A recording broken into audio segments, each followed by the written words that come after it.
So now that we have our platform running and we have checked some of the server checks command line interfaces that we have available for you, let's make the ultimate test and try to create our first project using QGIS.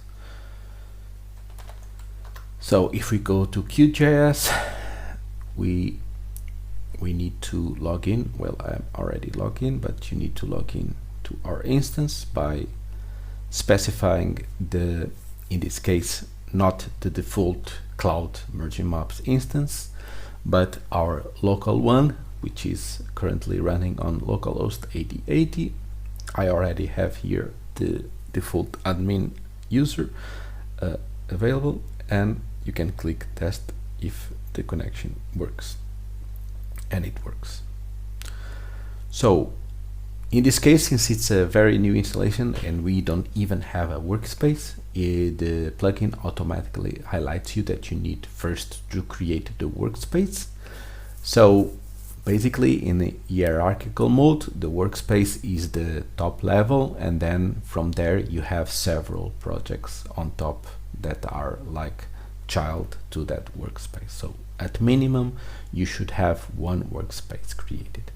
If you don't, we didn't have it created, so we can create it here on the UI or via the plugin. So we click here on create workspace, and it will guide you to the workspace tab on the UI, and you just need to create, for example, test workspace, and it's here.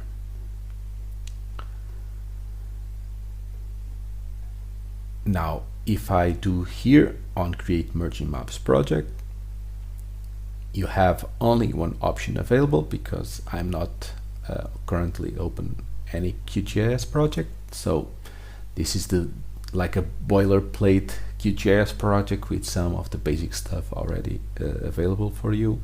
And for now, for our current test, this is more than enough. So we will create the first project. We will call it first project under test workspace, of course, that we already created now, and this will be the name of it.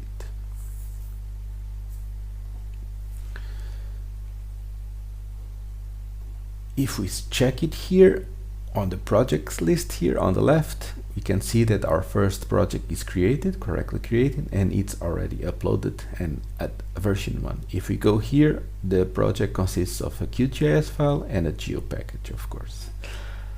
One final test will be to add randomly new data to our survey layer. For example, I will provide 2 points here with the current date for today.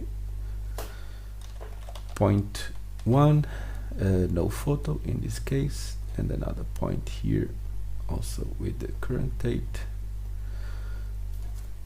Point 2 and no photo again.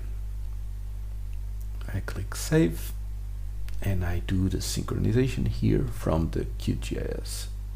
So it provides me already the highlighted 2 new points on the survey geo package, and that's it. It just highlights that the OSM might not be available if you don't have, of course, internet connection, for example.